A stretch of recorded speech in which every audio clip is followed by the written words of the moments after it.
Hayırlı kеш эфирда Татарстан хәбәрләре, студияда бүген Айгөл Бәдретдинова. Дүшәмбенең тик яңалыклары белән таныша башлаганчы ТАССРның 100 еллыгы белән бәйле истәлекле вакыйгаларны барлык. 1945 елның 13 апрелендә Казанда СССР Фәннәр академиясенең филиалы ачылган. Бу тарихи вакыйга атаклы галим һәм җәмәгать эшлеклесе Александр Арбузовның тырышлыгы була. Ул җитәкче итеп тә билгеләнә. Казан галимнәр академиясенең Татарстан башкаласына эвакуацияләнгән институтларның хезмәткәрләре бергә эшли башлый. Казандагы филиалда физик, техник, химия, геология һәм биология институтлары, тел һәм әдәбият институты, шулай ук су хуҗалыгы һәм энергетика секторы оештырылган. Бүген Татарстан Фәннәр академиясен Мәхсүм Салахов җитәкли. Ә без бүгенге көн яңалыкларына әйләнеп кайтабыз. Кемдер бүкедә утыра, кемдер хәйләли. Кемгәдер кирәк, кемгәдер может юк. Татарстан халкы үз изоляция режимы кагыйдәләрен үтиме? Рания Абдрахманова күреп кайтты. Кем эшләми, шуңа нишләргә? Сегодня только одно заявление и резюме. Эшсезлек буенча пособие алу тәртибен Рәмзилә Гафиятуллина өйрәтә. ОРВИ билгеләре булучылар коронавируслы булырга мөмкин дип карала. В связи с этим развернуты 2 провизорных госпиталя, инфекционная больница и РКБ. Башкаладагы хәлне вирус ничек үзгәртә? Гөлнас Сейфетдинова белә. Ул ауруның барлыгына ышанырга һәм сакланырга киңәш итә. Более 200 человек каждый день. Ситуация в Москве сильно ухудшается. Мәскәүдә дәваланучы Раян Әхмәтҗанов турында Илдар Сафиуллин. Татарстанда коронавируслылар саны тагын 11-гә артты. Бу хакта республика штабы хәбәр итә. Казан һәм Чаллыда 3 очрак, Питрәч белән Биектауда 2-шәр, Азнакай районында 1 кешедә авыру табылган. Икесенең хәле уртача авырлыкта дип бәяләнә. Аларны хастаханәгә салганнар, калганнары өйдә дәвалана. Шул рәвешле Татарстанда коронавирус йоктыручылар 84-кә җитте. Россиядә исә бер тәүлек эчендә 2558 яңа очрак теркәлгән. Бу иң зур күрсәткеч. Бүген Владимир Путин кабат видеоэлемтә аша зур киңәшмә үткәрде. Коронавирус белән авыручылар саны илдә һаман арта бара. Киләсе 2-3 атна хәлиткеч булыр дип фаразлыйлар. Владимир Путин сүзләренә караганда, кайбер төбәкләрдә инфекцияның зур тизлек белән таралуы башбаштаклык нәтиҗәсе. Җаваплы министрлыкларга берләшергә һәм катлаулырак хәлләргә дә әзер булырга чакырды президент. Все больше случаев именно тяжелого протекания болезни. Именно тяжелого. Уже отмечал, что ближайшие недели станут во многом определяющими. А значит, все наши действия, имею в виду и профилактические меры на местах, и организацию работы всей системы здравоохранения, должны быть выстроены оптимальным образом. Президент саклану чаралары, ясалма сулыш алдыру җиһазлары, дарулар һәм медицина хезмәткәрләрен кайсы төбәкләрдә күбрәк кирәк булуга карап, тиз генә шунда күчергә боерды. Аларның бердәм резервын булдыру мөһим. Моннан тыш коронавирус белән көрәшкә оборона министрлыгы да җәлеп итү нияте бар. У них накоплен значительный опыт уже работы в достаточно сложных условиях. Нужно этот опыт, безусловно, использовать и иметь в виду, что все возможности, в том числе возможности Министерства обороны Российской Федерации, если это потребуется, конечно, могут и должны быть задействованы и здесь. Коронавирус чорында эшсез калган татарстанлыларга пособиеләр түләүне тизләтергә. Президент Рөстәм Миңнеханов шундый бурыч куйды. Гаризаларны карау 3 көннән дә озакка сузылмаска тиеш. Соңгы 2 айда республикада эшсез калучыларның саны 4000-гә җиткән. Хәзер республика җитәкчелеге аларны эшкә урнаштыру һәм махсус пособие түләү мәсьәләсен оештыра. Тулырак Рәмзилә Гафиятуллина. Добрый день. Пандемия аркасында вакытлыча эшсез калганнарның зарын президент шәхсән тыңлый. Март башыннан республикада 4000 кеше эшсез калган. Берелеше урнашып та өлгергән, әмма 1000-гә якыны һаман таба алмый. Менә бу егет шуларның берсе моңарчы концертлар оештырган.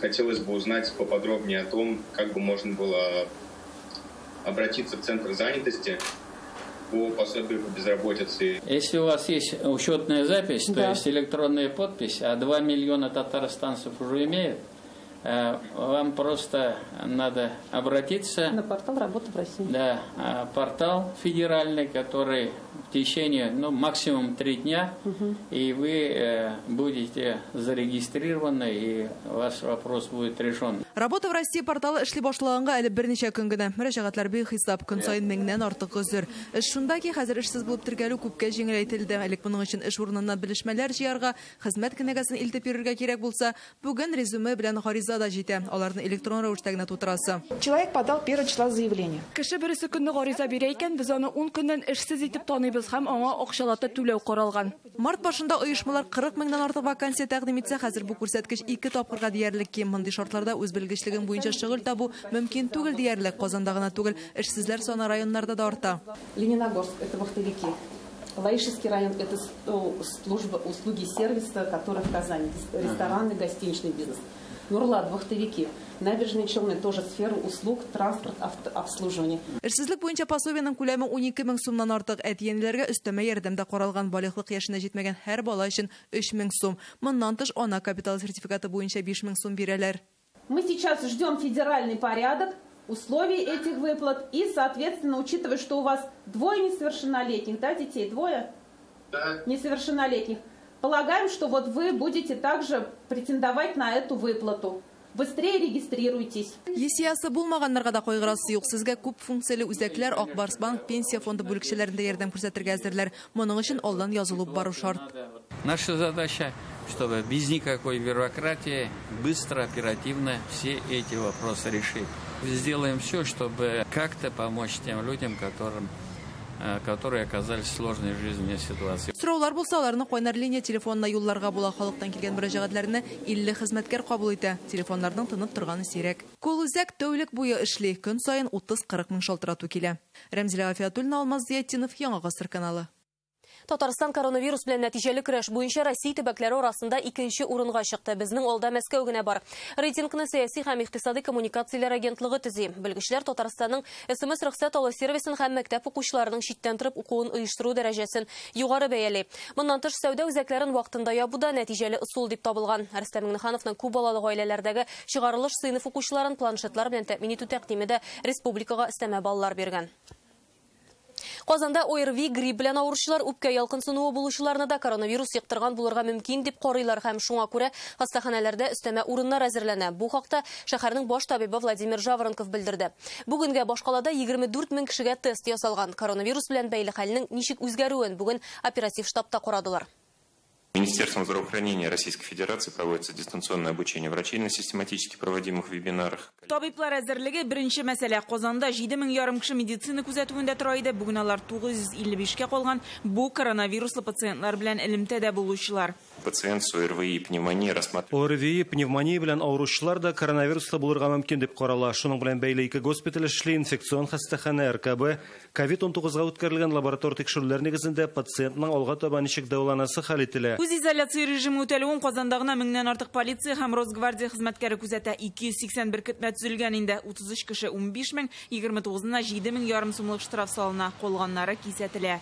Үз изоляция вакытында башкалада кылынган җинаятьләрнең гомуми саны кими. Беренче атнасында 8, икенчесендә 14%-ка. Шул ук вакытта көнкүрештә исерек хәлдә кылынган үтерү, сәламәтлеккә зыян салу очраклары арта. Кибетләрдә караклык күбәя, алкоголь, азык-төлек продукция сурлыйлар. Интернеттагы алдакчылар активлаша. В интернете мошенники предлагают купить средства. Социаль челтәрләрдә саклык чараларын күпләп очсыз бәядән тәкъдим итәләр. Шулай 15-тән 30 мең сумга кадәр зыян салына. Башкала укучыларның 93% дистанцион укуын дәвам итә, калган 7% мөгаллимнәр белән офлайн режимда аралаша. Алар гаджеты булмаучы, начар интернетлы я авыручы балалар. Президент нашей республики Рустам Нургалиев. Президент укытучыларны бушлай интернет белән тәэмин итү мәсьәләсен хуплады. Бу сорау элемтә операторлары белән карала. Шулай ук президентның аз кремле гаиләдән булган 9-11 сыйныф укучыларына 2000 гаджет бирү турында карары бар. Казанда планшетлар 725 укучыга биреләчәк. Төзелештә эш тукталмый, башкаланың зур предприятиеләрендә 74 мең кеше эшкә чыга. Бу алардагы барлык хезмәткәрләрнең яртысы. Резко лето не наступит. Бер көн уянып кисәк кенә бөтен чикләүләр юкка чыкмаячак. Актив тормышка әкренләп кайтачакбыз. Роспотребнадзор киңәшләренә нигезләнеп саклык чараларын үтәү буенча билгеле бер кагыйдәләр әзерләргә кирәк. Кытай тәҗрибәсе күрсәткәнчә коронавирусның икенче дулкыны да булырга мөмкин. Кибетләрдә азык-төлеккә кытлык юк, әмма бәя арттыру очраклары бар. Бу фактлар тикшерелә. Гөлнәс Сайфетдинова, Вадим Илларионов, Яңа Гасыр каналы. Коронавирус таралуын кисәтү максатында Татарстанда бу көннәрдә 750 меңгә якын кеше һәм 700 меңгә якын транспорт чарасы тикшерелгән. Андый постлар барлык район һәм шәһәр чикләрендә урнаштырылды. Урамда полиция хезмәткәрләре кизү тора, кемнәрне туктаталар һәм халык нинди хәйлә юлларын таба. Рания Абдрахманова. Әлмәт шәһәре үзәге патруль урамнарны күзәтә. Беренче хокук бозучыга да юлыктылар. Бу иратның битлеге дә, СМС рөхсәте дә, эштән бирелә торган белешмәсе дә юк. Самоизоляция режимына ни өчен сез үтәмисез? Мы приехали только по делам, больше ничего. Әлмәттә бу елларда гына да 200-гә якын беркетмә төзелгән. Шәһәргә керә торган 12 юлда да контроль пунктлары. Һәр машинаны туктаталар. По работе еду. В аптеку и сдать, короче, в ГАИ. Әлмәтнекеннән аермалы буларак Казан юлларында мондый тикшерүләр транспорт бөкесенә китерә. Дүшәмбе көн төшке аш вакыты күргәнегезчә Залесный бистәсендәге менә бу юлда берничә 100 метрга сузылган бөке. Гадәттә мондый хәлләр ял көннәрендә һәм иртә белән генә күзәтелә иде. Документ тикшерүгә машина йөртүчеләр төрлечә карый. Берәүләр 40 минут бөкедә юкка утырабыз диләр. Кемгәдер кирәк, кемгәдер может юк. Икенчеләр файдасын күрмибез ди. Вы видите справочка, да? Что она дает? Она мне иммунитет добавляет, что ли? Өченчеләр гомумән дә бөкедә утырмау юлын тапкан. Төп трассаны күрше Варшава урамыннан әйләнеп узалар. Куда направляетесь? Я домой, я хотела молоко. Кемдер кибеткә, кемдер су алырга чыккан. Йортына якын тирәдә йөрүчеләр СМС рөхсәт алып тормый. Спрашивают, куда иду. СМС-уведомление есть или нет. Документы спрашивают. Вот паспорт показала. Сказала, что вот иду до магазина. Һава суларга чыгучылар да бар. Недер хукук сакчылары үзләре туктатса, кай берәүләр мине дә тикшерәсезме дип үзләре килеп дәшә. Я работаю же на работе. Ярчалы урамнарында да узган атна белән чагыштырганда халык кимегән. Аптекага барганым, и монда сармас трек 25. За бинтом там келеги просто кулсынганы. У меня тетя одна живет, у мамы старшая сестра. Вот пошла помочь ей приготовить, да что. Үз изоляция режимы игълан ителгәннән бирле Татарстанда 3000-нән артык административ хукук бозу теркәлгән. Күбесе санитар гигиена таләпләре үтәлмәү сәбәпле. ЮХИДИ постларында да шул кадәр үк хукук бозу очрагы ачыклана. Рания Абдрахманова, Данил Филатов, Илшат Аюпов, Рамил Зәкиев, Филүзә Хәмидуллина, Ирек Хәбибуллин, Яңа гасыр каналы. Берсе көн сайын кеше җирләргә бара, икенчесе атна сайын паспортын алыштыра. Татарстан халкының СМС рөхсәт алу сервисыннан ваемсыз куллануы ачыкланган. Шул сәбәпле хәзер аның тәртибе катгыйланды. Бу турыда цифра министры хәбәр итте. Хәзер бакчага бару өчен атнага 2 тапкыр гына рөхсәт алырга була. Күп функцияле үзәккә бару һәм мәет җирләүдә катнашу атнага 1 тапкыр, судка бару айга 1 тапкыр гына ярый. Исегезгә төшерәбез, Татарстанда көн сайын 800 меңнән артык электрон рөхсәт бирелә. Эти неудобства. Әлеге уңайсызлыклар вакытлыча, алар безгә дә, гаиләләребезгә дә кагыла. Татарстан халкын СМС рөхсәт алу сервисы белән дөрес файдаланырга һәм үзләрен сакларга өндим. Үз мәшгульләр өчен СМС рөхсәт хезмәтендә 4 яңа максат өстәлде. Курьер хезмәте күрсәтү, җитештерү урынына барып кайту, чимал сатып алу, таксида эшләү мөмкинлеге. Моның өчен covid19.Татарстан.ру порталында үз мәшгульнең шәхси кабинетында ИНН-ны күрсәтергә кирәк. Әлеге хезмәттән 1 тапкыр булса да салым түләгән кешеләр файдалана алачак. Татарстанлылар үз изоляция режимын бар дип тә белми. Яндекс мәгълүматына карасак, чагыштырмача яхшырак дип саналган күрсәткечләр бар тик Лениногорск белән Алабугада. Калган шәһәрләрдә бал 3-кә дә җитми. Урамнарда кеше һаман күп. Иң начар күрсәткеч Ярчалы, Әлмәт һәм Казанда. Мәскәүдә яшәүче татар егете Раян Әхмәтҗанов Россиядә коронавирус йоктырган 1000-нче кеше булып чыга. Ул ахыргача бу диагнозга һәм гомумән ул авыруның барлыгына ышанмаган. Хәзер хастаханәдә дәвалана. Егет белән без бүген онлайн элемтәгә кирдек һәм ул безгә нинди киңәшләрен җиткерде. Более 200 человек каждый день. Раян тумышы белән Кисловодскидан Мәскәүдә яшәй, үзенең креатив студиясы бар, үзе блогерда. Бу чир белән авыру түгел, хәтта коронавирусның барлыгына да ышанмый. Көннәрдән бер көнне температурасы күтәрелеп китсә дә, эшен дәвам итә. Бүген ул Мәскәү хастаханәсендә дәвалана. Хәле тотрыклы, мөрәҗәгатьләрен социаль челтәрләрдә меңләгән кеше күзәтеп тора. Без аның белән Skype аша элемтә кырдык. Мне некоторые просто пишут. Күпләр бу авыруны ничек йоктырдым дип кызыксына. Иң мөһим сәбәпләр ышанмау һәм гамсез мөнәсәбәт. Март башында Көньяк Африкада булдым. Әмма авыруны Мәскәүдә йоктырганым дип уйлыйм. Таксида йөрдем, ишеккә тотындым, шул куллар белән биткә, борынга кагылдым. Раян башта хастаханәгә барырга теләми, шулай да вирусның тирә-юньдәгеләр өчен куркыныч икәнен аңлап табиб чакырта. Изоляторда үпкә ялкынсынуы ачыклана. Необходимо соблюдать меры предосторожности, чтобы не заразить не только себя, а в первую очередь других людей. А вот даже если мы кого-то молодого, какого-то человека заразим, он может прийти и заразить своих родственниках более старшее поколение. Район дәвалана торган хастаханәдә коронавирус белән авыручылар күп. 2 көндә 600-дан артык кешене алып килгәннәр. Табиблар көнне төнгә ялгап эшләй. Районда коронавирус чыннан да җитди чир икәненә инанды. Хәзер ул барлык саклык чараларын күрергә, өйдә торырга, битлек кияргә киңәш итә. Бу чирне инкар итәргә ярамый ди ул. Илдар Сафиуллин, Вадим Илларионов, Яңа Гасыр каналы. Татарстанда яшәүчеләр арасында һаман да үзенең һәм якыннарының сәламәтлегенә җавапсыз караучылар шактый. Коронавирус йоктыруның аяныч очраклары турында 7 дней тапшыруында Роспотребнадзор җитәкчесе Марина Потяшина сөйләде. Әйдәгез белгечне тыңлыйк.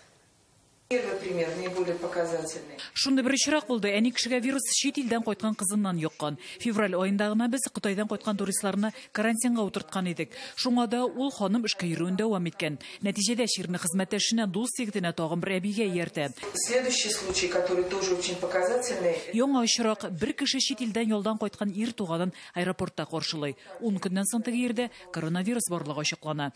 Һәм аны хастаханәгә салалар. Шушы вакыт аралыгында каршы алган туганы эшкә йөрүен дәвам итә һәм үзенең 4 хезмәттәшен дә ширләтә.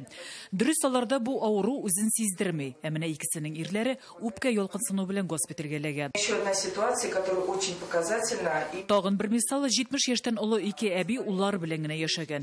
Алар вакыты белән Мәскәү һәм Түбән Новгородка йөреп эшләгән. Ир егетләр авыруны аяк өстә генә уздырса да, әниләрендә үпкә ялкынсынуы. Үз изоляция вакытында медицина ярдәме ничек алырга татарстанлылар өчен булган кагыйдәләр хакында Реальное время интернет газетасыннан укып таныша аласыз. Алардан битлек киеп тә антисептик сибеп тә кытыла торган түгел. Сүз социаль челтәрдә тарала торган ялган мәгълүмат турында. Бу ялларда Эхо Москвы радиосы янәсе Түбән Камада пневмония очраклары арткан дип сөйли, диләр республика штабында. Тик бу хәбәр дөреслеккә туры килми. Шәһәр хакимияте дә оператив штабта бу хәбәрне бүген кире какты.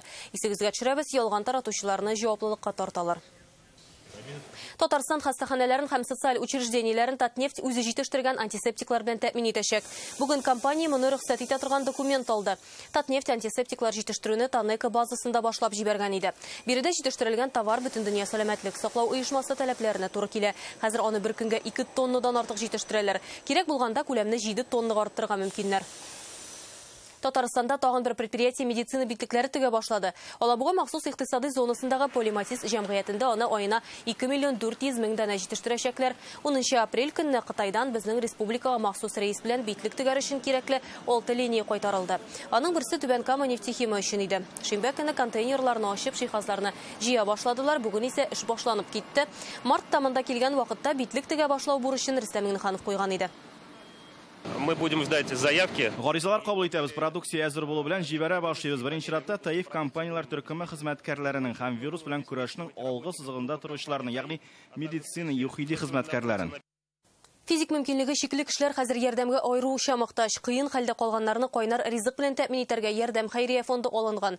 Волонтерлар ризыкны өйләренә үк алып килеп бирә. Аларга без ничек булыша алабыз?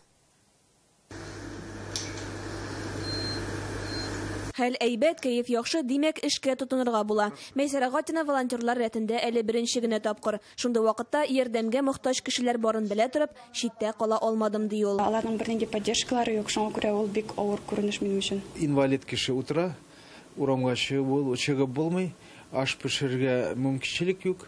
Ризык алып килсәң дә теге төрле продуктлар алып килсә, анда бит тәмле итеп пешерергә кирәк. Шуңа кайнар ризык белән тәэмин итәргә алынганнар да башта 100 кешегә ярдәм итсәләр, хәзер 800 кешегә булышалар. Волонтерлар Казанның барлык районнарында да йөри. Азыкны менә шушындый ланч-боксларда тараталар көн саен яңа төрле ризык. Бүген мәсәлән, ярдәмгә мохтаҗлар бәрәңге баламагыннан ит, кәбестә салаты һәм өлештән авыз итә алачак. Бу маскаларны таратабыз мохтаҗларга һәм маска белән бер рәттән бу кагыйдәләрне дә таратабыз. Кайнар ризык кына түгел, рухи яктан да зур ярдәм. Физик мөмкинлекләре шикле кешеләр үзләрен ялгыз хис итмәсен. Чараның төп максатларының берсе әнә шул. Сез хәлләрегез ничек? Сезнең пакетта 2 ланчбокс, маска һәм памятка бар. Кайнар ашны ишек төбендәге урындыкка куеп китәләр. Шулай итеп, 2 арада дистанция саклыйлар. Соня ханым инде 20нче елын өйдә генә утыра, чөнки күзләре начар күрә. Рамазан аенда исә 2 меңләп кешене җылы ризык белән тәэмин итәргә җыйналар. Волонтер булу өчен фондның рәсми сайтында гариза калдырырга була. Игелекле эшкә үз өлешеңне өйдә утырган килештә кертергә мөмкин. Экранда күрсәтелгән номер аша картага акча җибәрә аласыз. Раиля Вәлиуллина, Ренат Сайфин, Яңа Гасыр каналы. Сез Татарстан хәбәрләре тапшыруының төп чыгарылышын карыйсыз алдагы минутларда. Дуга кылырга гыйбадәтханәгә килмәскә. Һәм безнең динебезгә, халкыбызга кагылышлы булган башка төрле дини йолалар үтәлми. Тагын бер кат искәртү нигә кирәк? Гөлназ Сайфетдинова шул хакта. Идел Шулман тыюлыгына 60 ел. Вот эта аллея, это Туи Западная. Это дерево, родиной является Северная Америка. Татарстанның бердән-бер уникаль яшел утрауында Айгөл Бәдретдинова булып кайтты. Барлык балалар да дистанцион укырга тиеш. Бердәм Россиялеләр мәгариф министрлыгына мәктәп укучыларына өләшер өчен гаджетлар тапшырылачак. Бүген бу хакта партия уздырган видеоконференция барышында билгеле булды. Анда Татарстан дәүләт советы рәисе Фәрит Мөхәммәтшин катнаша. Шулай ук партиянең төбәк бүлекләре мохтаҗ гаиләләрдән булган укучыларны азык-төлек җыелмалары белән тәэмин итүне контрольдә тотачак. Хәзер бу эш 52 төбәктә оештырылган. Моннан тыш укытучылар идән эшләвенә карамастан хезмәт хакын тулысынча түләү мәсьәләсендә Бердәм Россия партиясе вәкилләре даими тикшереп торачак. Татарстан президенты ярдәмчесе Наталья Фишман-Бекмамбетова Россиянең иҗтимагый палатасы составына керде. Бу хактагы карарны 10 апрель көне Владимир Путин имзалаган. Палатаның яңа составында 40 кандидат расланган. Иҗтимагый палата эшчәнлеге халыкны борчыган сорауларны хәл итүгә юнәлдерелгән. Наталья Фишман-Бекмамбетова Рөстәм Миңнехановның парклар һәм скверлар мәсьәләләре буенча ярдәмчесе. Бу вазифада ул 2015 елдан бирле эшли. Иртәгә көндезге сагат 2-дә Наталья Фишман-Бекмамбетова Татарстан халкы безнең ишегалды программасы турында аралашырга чакыра. Ишегалларын нинди үзгәреш көтә? Эш кайчан башланачак? Татарстан президентының ярдәмчесе әлеге һәм башка сорауларга җавап бирәчәк. Туры эфир Татарстан Республикасының Инстаграмдагы сәхифәсендә узачак. Адресын экранда күрәсез. Бу елларда Казан һәм тирәсендәге районнарда машина өсләре яңгырдан соң ак тап белән каплана. Татарстанның гидрометеорология үзәге моның бүген сәбәбен ачыклады. Башта төрле фикерләр яңгыры янәсе шәһәрне ниндидер әйбер белән эшкәрткәннәр, урман янгынының көле булуы да ихтимал диләр. Сәбәбен Алия Хайретдинова белеп кайтты. Битлектә булсаң да яңгырдан соң сулавы икенче, әмма казанлыларның барыбер кәефе төшә. Чөнки машиналарында ак таплар барлыкка килә. Аларны юып, сертеп кенә битереп булмый. Хамид Гыйләҗетдинов күптән машинада йөри. Бу ак тапларның килеп чыгышын ул тузан һәм күкерт белән бәйли. Күтәрелгән тузанга утырады, яңгыр яуганда тузанны яхшы яңгыр булса җуып төшерә ул аны. Без башка машина йөртүчеләр белән дә аралаштык. Ак тапларны барысы да күргән. Күбесе машинага зыян килмәсме дип борчыла. Если начинаешь отдирать, то она просто царапает эмаль. У меня машина стояла во дворе. Я видела, что никакой обработки там не было. Роспотребнадзор белгечләре әйтүенчә, шәһәрләрдә бернинди эшкәртү эшләренә алар рөхсәт бирмәгән. Экологлар да һавада ят катнашмалар тапмаган. В городе Казань Казанда 11-ннән 12 апрельгә кадәр һавада ярамаган матдәләр табылмады. Рөхсәт ителгән концентрацияның уртача күрсәткече дә күтәрелмәгән. Зыян күрүчеләр машина юу салоннарына юл тота, әмма монда да тиз генә юып төшерә алмыйлар. Бу составны машинада озакка калдырсаң, ул чынлап та машинаны бозырга мөмкин. Гидрометцентр белгечләре юшкынны лабораториядә тикшергән инде. Ул югары электр үткәргечле булып чыга. Димәк, составында тоз күп. Соль, которая была в зимний период. Бу кыш көне юлларга сибелә торган тоз, яңгырлар аны июль кырына юып төшергән. Көчле җил нәтиҗәсендә ул куба һәм яңгырга кушылып өстлекләргә сылана. Бу ялларда җилнең тизлеге секундына 20 метрдан артып китте. Ул тозны таратканда инде. Хәзер иң мөһиме машиналарны вакытында юып, өслеген саклап калу. Алия Хайретдинова, Алмаз Зияддинов, Яңа гасыр каналы. Православие дине вәкилләре дә мөселманнар да изоляция режимы булуга карамастан чиркәү мәчетләргә килә.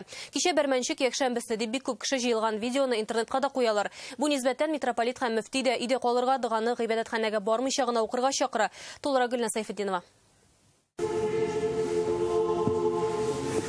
Ике дистәләп кеше барсы да бер-берсеннән ерак ара калдырып баскан Казанның Серафим Саровский гыйбадәтханәсендә бүген кеше артык күп түгел. Решил великопостную службу посетить. Вера и необходимость вот именно в покаянии, в причастии. Әмма кичә социаль челтәрдә менә бу видео һәм фотография таралды. Үз изоляция режимына карамастан бәйрәм көнендә дуга кылырга монда шактый күп кеше килә. Хәзерге шартларда шулай ярыймы дип аптырый бу видеоны күргән кешеләр. Ничек рөхсәт иткәннәр соң? Алар битлек булса да кигәннәрдер дип өметләнәм. Өйдә дә дуга кылырга була. Мондый вакытта чиркәүгә йөриләрмени? Шимбә көнне генә митрополит Феофан чиркәүгә килмичә торырга чакырган иде һәм күпләр аны тыңлый да. Якшәмбе аның дуга укыганын 6000 кеше онлайн форматта караган. Мои дорогие братья и сестры, страстная седмица, хочется в храм. Гыйбадәтханәгә барасы килә, аңлыйм, әмма тыелып торыгыз, дугаларны өйдә генә кылыгыз. Татарстан мөселманнары дини нәзәрәтендә дә дуганы өйдә укырган диләр. Мәчетләрнең ишекләре ачык, әмма күмәк намазлар һәм башка юллар үтәлми. Шулай да бер атналык Казан Нур мәчетенә күп кеше намазга җыелган була. Мәчетләребездә безнең имамнарыбыз бар, һәм әгәр дә инде безнең шушы дин кардәшләребезнең нидә булса бер үтенечләре яки сораулары булса, шул имамнарыбыз һәр вакытта да мәчетләребездә аларга ярдәмгә килергә әзер булып торалар. Ни өчен дин әһелләре шулай өйдә торырга чакыра? Россиядә гыйбадәтханәдә вирус юктыру очраклары билгеле инде. Узган атнада Брянскидагы чиркәүдә күмәк дугадан соң 89 кешегә коронавирус диагнозы куелды. Гыйбадәтханә руханиенә гафу үтенергә туры килде. Хочу обратиться к вам с просьбой и попросить прощения, простить нас. Шуңа да дин тотмауга карамастан бүген өйдә калуың хәерле. Дуганы бит күңелдән дә укып була. Гөлназ Сәфетдинова, Салават Мөхәммәдуллин, Игорь Романов, Яңа Гасыр каналы. Бүген Татарстандагы бердән-бер Идел Шулман дәүләт тыюлыгы туган көнен билгеләп үтә. Аны 1917 елда Казан университеты хезмәткәрләре дә сугыш елларында Ленинград галимнәре дә булдырып карый. Әмма ул 1960 елның 13 апрелендә генә торгыза. Ул чакта ук Раиф тыюлыгы ничек итеп юкка чыккан кындызларны, бөркетләрне кайтара. Алдагы репортажда.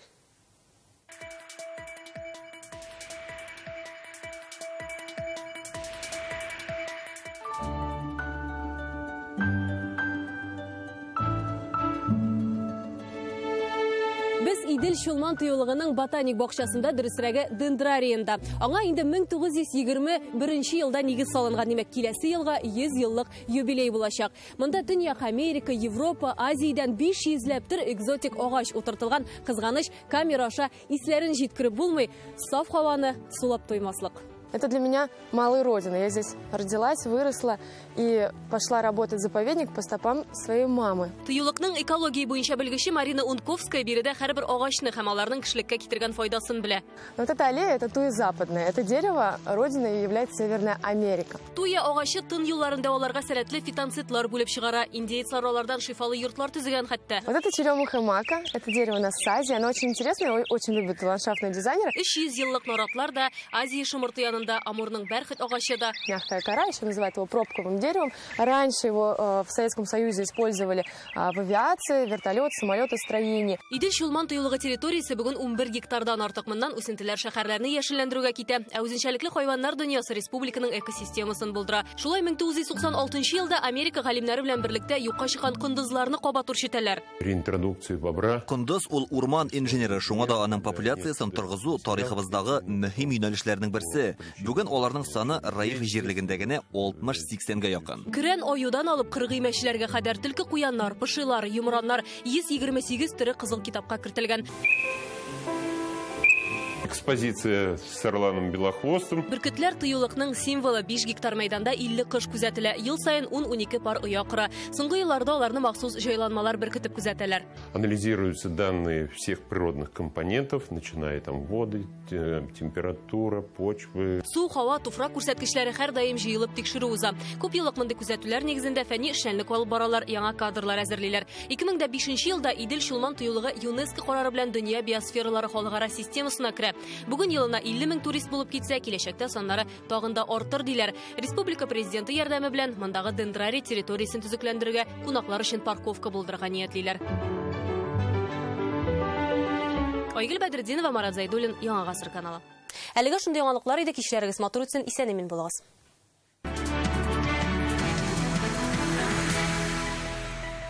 Хәерле кич, исәнмесез, эфирда спорт яңалыклары сезнең белән Илдар Сафиуллин. Бөтен дөньяга танылган легендар Барселона футбол командасына бүлгенлеккә төшү куркынычы яный. Испания командасын алда зур сынаулар һәм үзгәрешләр чоры көтә. Ә менә Татарстанның спорт коллективлары үз-үзеңне изоляциялау вакытында да югалып калмый һәм вакытны заяга уздырмый. Рубин клубының баш тренеры Леонид Плоский стадион төзергә планлаштыра. Спорт корылмасы Волгоград шәһәрендә устазның спорт мәктәбе өчен кулланылачак. Объект өчен тиешле урынны табу, документлар рәсмиләштерү, рөхсәт кәгазьләре белән йөреп узак вакыт сарыф ителә, ди устаз. Нәтиҗәдә буларның барысы да уңай хәл ителгән. Төзелеш эшләре бу елның июль аенда башланырга тиеш. Акбарс хоккей клубы капкачы Тимур Билалов белән килешүне озайтты. Контракт 2022 елның ахырына кадәр исәпләнгән. Искәртеп узабыз, узган сезонда Тимур Билалов 36 уенда катнашып, 22 матчта җиңү яулаган. 9 очрашуда 1 гол да үткәрмәгән. Шул рәвешле 40 күрсәткечләр буенча КХЛда рекорд куйды. Киләчәктә ул үзенең мөмкинлекләрен тагын да камилләштерергә ниятли. Тимур Билаловка 25 яшь. Ул Акбарс клубында тәрбияләнгән хоккейчыларның берсе. Хәзер волейбол турында мәгълүмат. Үйлерден чыгарга ярамаса да физик әзерлекне саклау бик мөһим ди остазлар. Шуңа да волейболчылар әлегә мөстәкыйль рәвештә шөгыльләнә. Сезон төгәлләнгәннән соң ук имгәнгән, җәрәхәтләнгән спортчылар тернәкләндерү эшләренә керешә. Кыскасы спортчыларга үзләренең физик көчен туп белән идарә итү һәм гомумән командада уйнау сәләтен саклау өчен аерым шартларда шөгыльләнергә туры килә. Спортта төп максат җиңү булса да, әлегә көн үзәгендәге төп кагыйдә өйдән чыкмау. Әлегә менә шундый яңалыклар иде, игътибарыгыз өчен рәхмәт. Исән сау булыгыз һәм Яңа гасыр каналында калыгыз.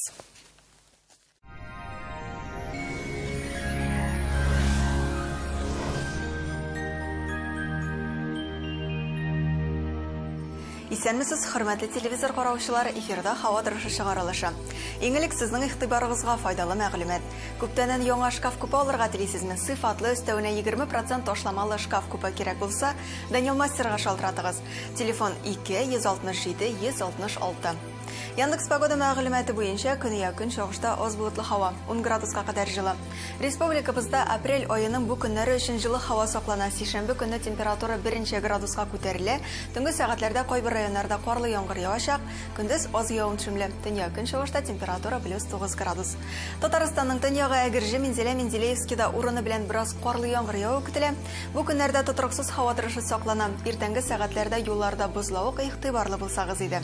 Төньяк көнбатыш Арча, Кукмара, Балтачта алмашынучан болытлы һава, җилкен яктан уртача тизлектә исә. Көньяк көнбатыш Болгар, Буа, Чүпрәлдә уңай һава торышы көтелә, явым-төшемнәрсез һәм 14 градуска кадәр җылы. Татарстанның үзәк районнары Чистай, Әлмәт, Мамадышта алмашынучан болытлы һава, температура +11 градус. Халык сынамышларына ышансак, апрель урталарында күк күкрәгене ишетелсә, җәй эссе һәм коры булыр диләр. Доктор Оз федераль җилтәр медицина үзәге авыртусыз һәм операциясыз умыртка баганасы һәм буыннар белән булган проблемаларны хәл итүдә ярдәм итә. 10 ел дәвамында клиника табиблары ярдәмендә Россиянең 10 шәһәрендә 10 меңгә якын очрак операциядан башка ярдәм ителгән. Яхшы протез читтә торсын. Без операциясыз алдынгы технологияләр ярдәмендә хәтта некроз стадиясендәге буыннарны торгызырга алынабыз. Доктор Остка килегез. Теләсә кайсы яшьтә дә буынны тернәкләндерергә мөмкин икәненә ышанырсыз. Баш калабыз Казанда явым-төшемнәр көтелми. 12 градуска кадәр җылы. Көньяк көнбатыштан уртача тизлектә җил. Атмосфера басымы терекөмеш баганасының 753 мм тәшкил итә. Һаваның чагыштырмача дымлылыгы 56%. Җирнең магнит кары тыныч. Бүгенгә менә шулар, сезнең белән мин Ләйсән Шәрифуллина идем. Исән-имин булыгыз.